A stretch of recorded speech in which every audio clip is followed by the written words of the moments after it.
about what we do at Clary, just to help you understand why and give you the context for the work we've done with LLMs. We help folks forecast their revenue. Pretty simple, right? Data goes in, and instead of human trying to say, hey, by the end of this quarter, we're going to beat or miss the revenue, we'll let the machine do that, because machines are quite good at this thing, and we've been doing this for a while, and we've been applying ML in production for a while as well. So we're a 10-year-old company, about 700 people, a bunch of money raised. More interesting, we have data on 1,000 customers that use their tools to forecast. And if you're thinking about pivoting your career to machine learning, my biggest advice to you, look for companies that have interesting data. Right? Because that's what will make interesting for you, and that's an interesting place to learn new things. Like, for example, we process about 600 million signals on our customers' revenue every year. Last year, we helped our customers forecast about $1 trillion worth of revenue. Kind of, those are the kind of scales we have. We have a product that we built in our office in Bangalore. For example, last year, we ingested 500 million emails and about 37 million meeting invites to further enhance our forecasting capabilities. So look for companies that have a lot of data. A lot of interesting customers trust us with this. I'll just leave the logo slide. It's not just customers, it's also independent analysts say we're one of the leaders. But that's not why we're here to talk about. Let's talk about the platform itself. The most interesting thing and the most important thing for every company that wants to apply machine learning models is the data you have. Because unless you're Microsoft, unless you're Google, you're probably not going to go spend $300 million trading your own model. Right? You're probably going to be using somebody else's model. Now, there is a fair bit of emergent open source models that are starting to show up. You may have seen Databricks just released another one that they claim is as good as GPT. It ain't. So think about the data you can get that you can pump into the algorithm that somebody else is going to develop. And that's actually what we did with our product. We used somebody else's algorithm. And the team here in Bangalore did the work, so we're super excited to talk about it. And in Bangalore, we built two things. We ingest a lot of data from calendars and emails on behalf of our customers to help them further figure out what's happening in their sales process. And we also record and analyze the calls. And we get to combine this data, and we'll talk about how we're combining this with LLMs. We've been doing this for a while. We started in 2013. Our first AI feature was launched in 2015. It was hard. And we were using some very old technology. If you're familiar, or if you studied Markov chains, Markov models, like that's what we use for forecasting. And that's good enough of a tech, but it's not going to work for anything else. We launched the Scalable Analytics Suite back in 2017. We have more sophisticated inputs now coming into the system because of what we ingest here. So now we have all the activity that is happening between a sales professional and their prospect ingested into the system. And we integrate it all into one suite of products. Now, the question becomes, what's next? And we've been watching the space for a while. And to talk about what's next and how we, in about 3 weeks, put this into real life, I'll give it to the person who drove most of the effort, Sajjan. Thank you, Leonid. Yeah. So let's talk about RevGPT. And this is what we are driving in 2023. But before we go to RevGPT, how many of you have you been following the IPL this season? Raise your hands. Okay, so we have a small exercise. Can you complete this sentence? Awesome. So, yes, Isala Cup Namde, hopefully. Hopefully. This is what an LLM basically does, right? I don't think I need this. Yeah, so an LLM, an LLM takes words from a previous context and tries to predict what comes next, right? And by LLMs, I mean language models, right? Why are we talking about language models? GPT and what we're going to talk about later is a language model, essentially, right? So let's look at a brief history of language models. The earlier language models came up in, 1906, right? And and they were built on top of technologies like Markov chains. And over the years, there has been a great amount of progress, right? You can see that these language models have progressed, and in 2017, something interesting happened, and we have seen a great rapid progress since then. But what really happened, and I'll just try to explain some of these models and what they do. So let's take an example. Let's try to fill in the blanks here. The cat is sitting on a Any guesses? Matt? Yeah. Uh, let's say you're trying to just use that first word and trying to guess what comes next. What will you guess? Anything, right? It could be anything out of the sun. Uh, yeah, yeah. An apple might not work, but that is what Markov chains were doing, right? They were just looking at the previous word and trying to guess what comes next. We got better over time. So RNNs with word vectors, right? So word vectors were a way for you to kind of convert a word into a dimensional, number, right? So that you can use maths and all of the algorithms to figure out what to do and how to predict stuff, right? So RNNs with word vectors kind of became better. So now you're getting more context, right? So they're seeing more context. So what would you guess for sitting on a dash? Something like chair, maybe chair. And then we had more progress. So we had LSTMs, which was a way for RNNs to become better by understanding more, right? So here it gets the entire sentence, and now it can probably predict that the cat is actually sitting on a mat. But is that the right answer? Well, it kind of depends on what came before that, right? We don't know the entire story. And that is what these models are not good at, because they could just look at a single sentence and predict what came next. This all changed with when Google published a paper called Attention is All You Need, right? So that model was able to look at the entire passage, right? For example, we have this whole story. The cat is in a beautiful garden. The grandma is there. It is jumping around branches. It's doing a bunch of things, right? Now LLMs could look at the entire paragraph here, the entire story, pick individual words to which it needs to pay attention to, and then predict what comes next, right? And this kind of became the hallmark of what transformers could do well.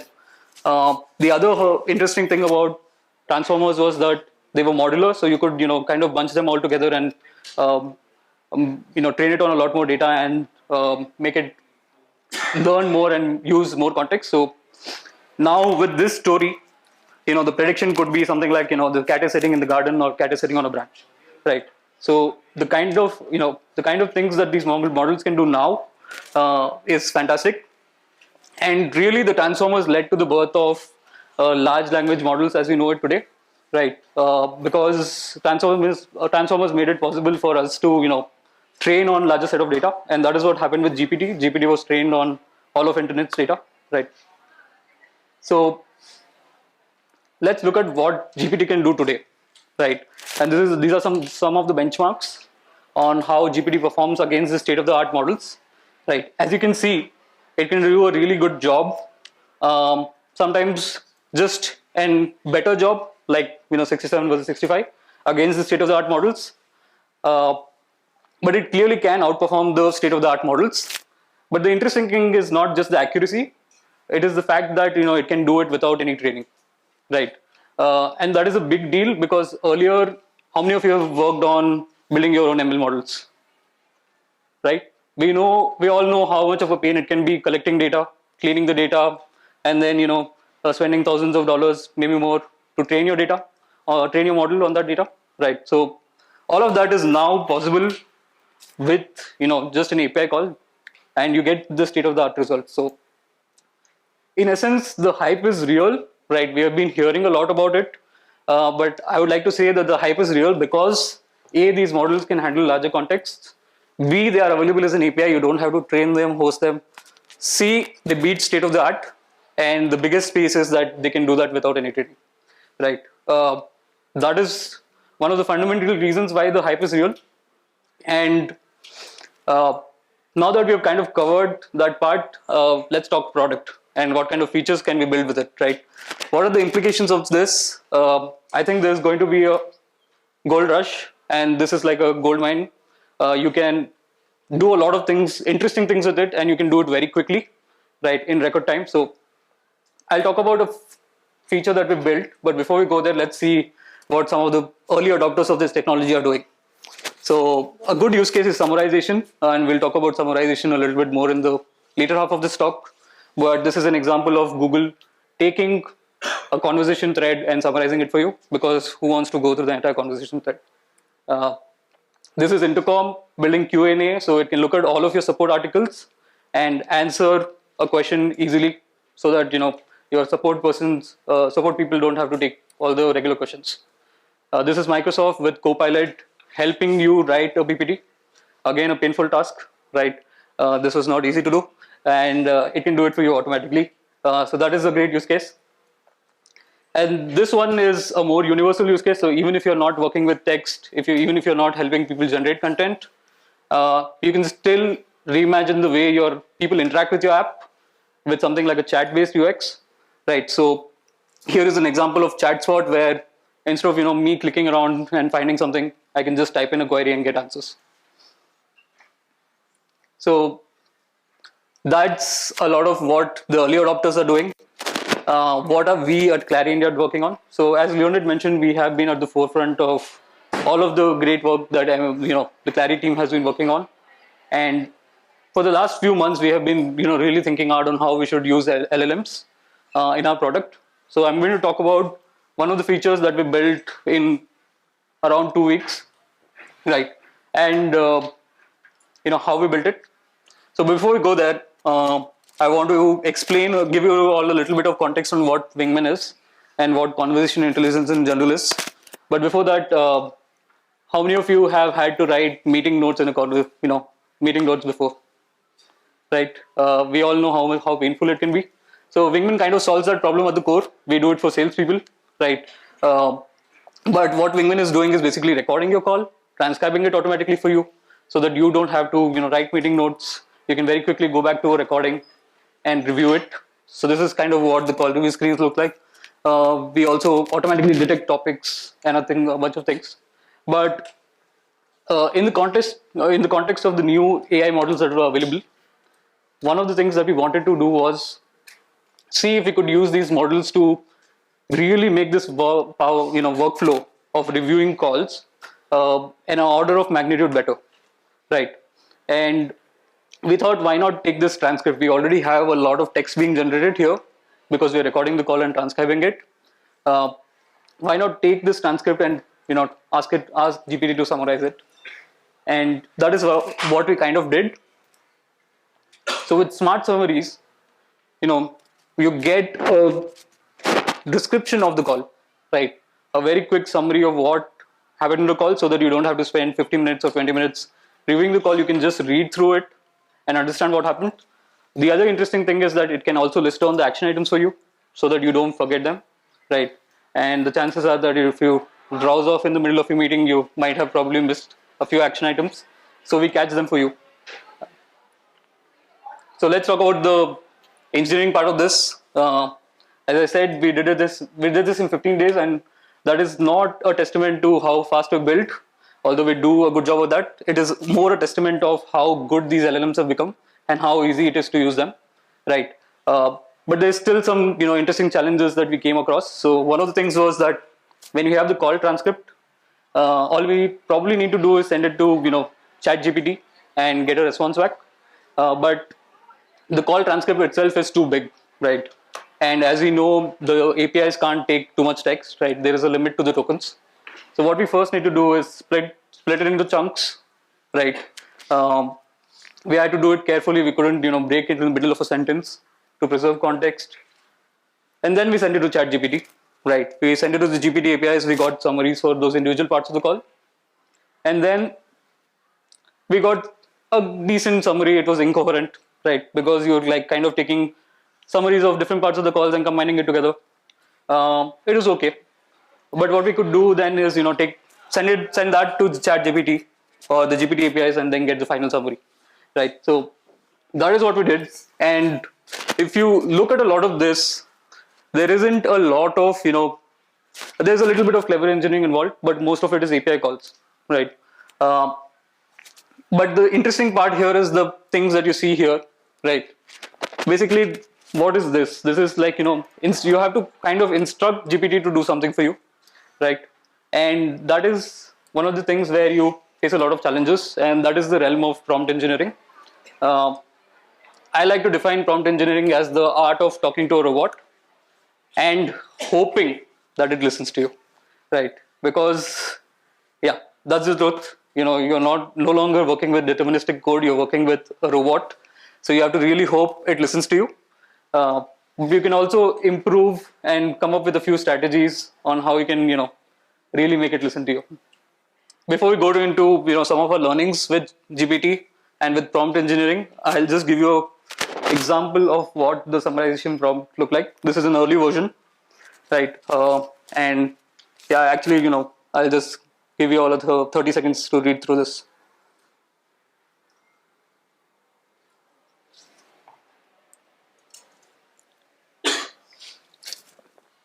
So if you look at it, a lot of this is just English, right? I believe in the future our code base will be filled with English, not Java and JavaScript. And one of the things that you realize here is that because you're working with a robot, you have to be very careful of what you're asking it to do and how you're asking it to do it. So a few learnings with prompt engineering. One is hallucinations. The second is cost, and the third is how to get around API limitations. So let's talk about hallucinations first. GPT is really good at hallucinating because it is trained on all of internet's data, right? And it can really imagine vivid stuff. Here is an example.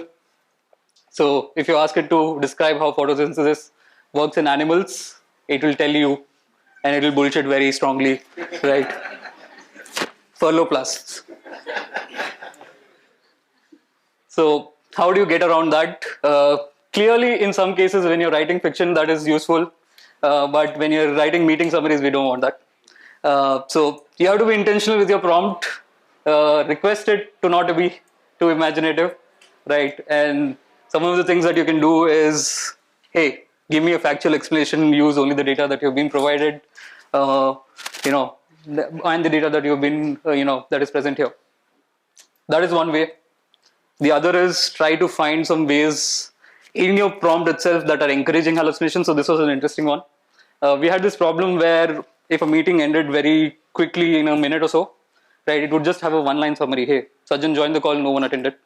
That's it, right? When you ask them to summarize that prompt or that single sentence, it says, hey, format the summary into paragraphs.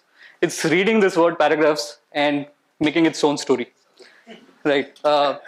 This was an interesting one. We couldn't figure out why it was hallucinating for smaller calls, and then by trial and error we figured this out. So find issues with your prompts which can encourage hallucinations.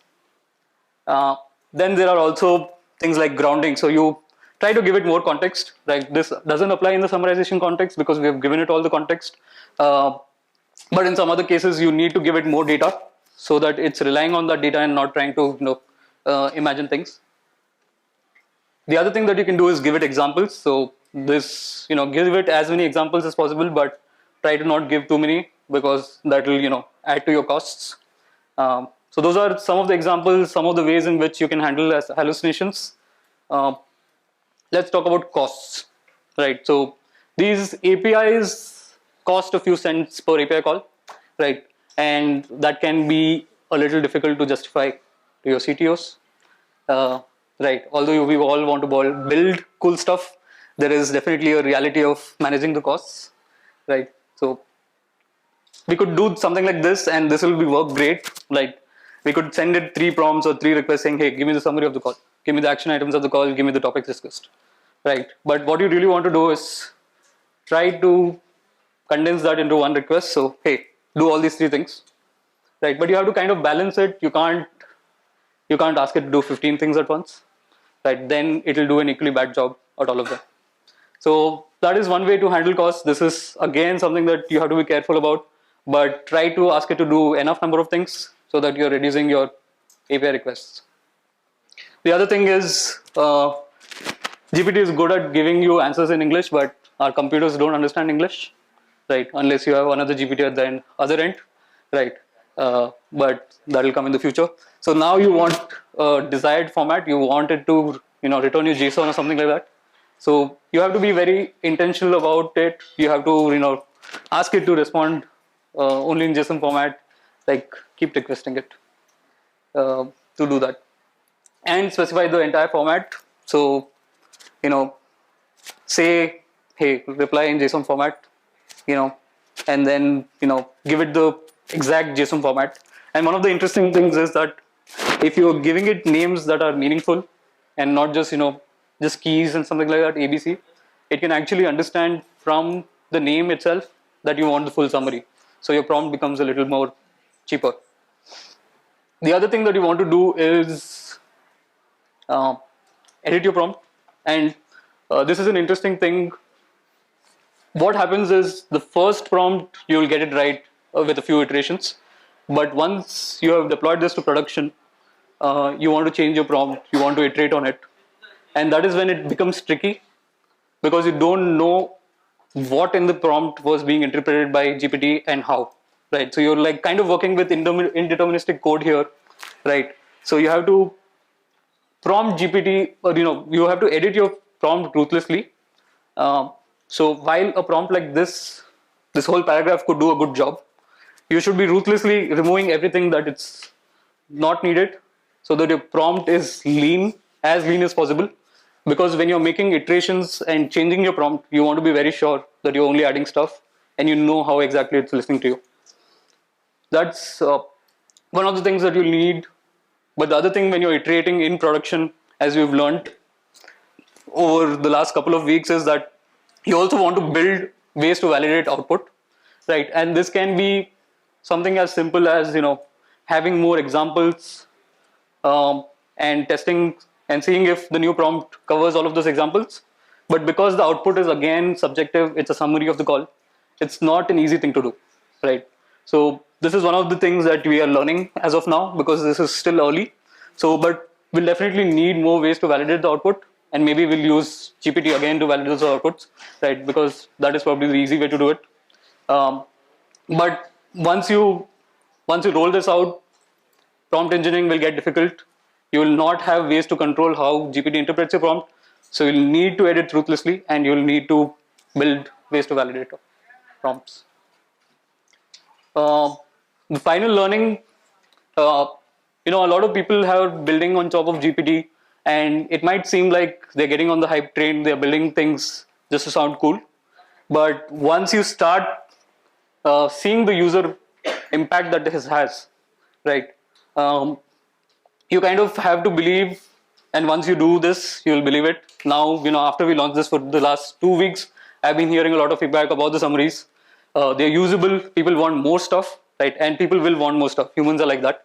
So one of the final conclusions that I have in learning is that GPT is here to stay, right? You'll build one feature out of it. You'll learn that people are using it, and then you'll want to build more.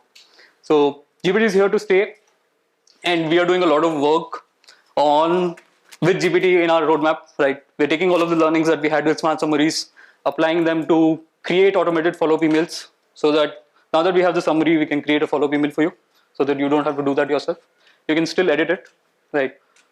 We can identify some critical moments from the calls, right? And imagine if there are multiple meetings, we can ask GPT to answer questions across multiple meetings for you, like what was the customer's biggest pain point, things like that. So those are some of the things that we're doing with GPT.